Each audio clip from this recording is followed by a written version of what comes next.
Welcome to the Rim Break Rodeo. We hope this video helps. In this video, I will explain how to make construction design.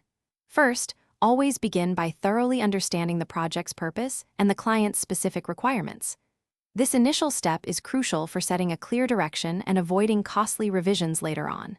Next, perform a comprehensive site analysis, taking into account local codes, environmental impacts, and existing infrastructure.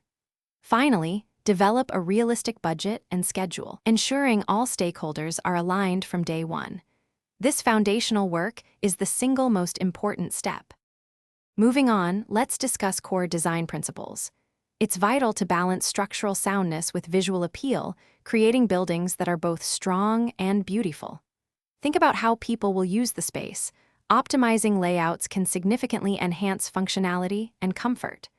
Material selection is another key area, focusing on longevity, budget, and eco-friendliness. Always double-check that your designs meet all local building codes and accessibility requirements to ensure safety and inclusivity for everyone.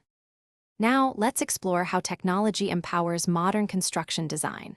Building Information Modeling, or BIM, is indispensable for creating a unified digital model, improving collaboration and reducing errors.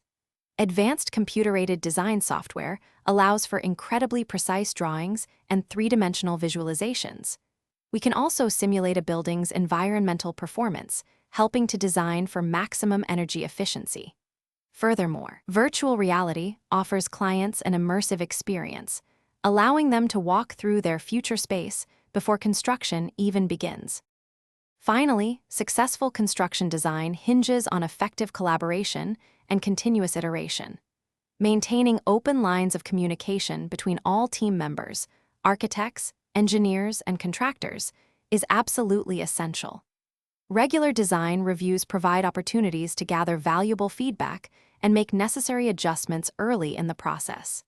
Embracing an iterative approach means constantly refining and improving the design, ensuring the best possible outcome. And remember, meticulous documentation of every change and decision is crucial for project clarity and accountability. Thanks for watching. Consider subscribing if we helped you.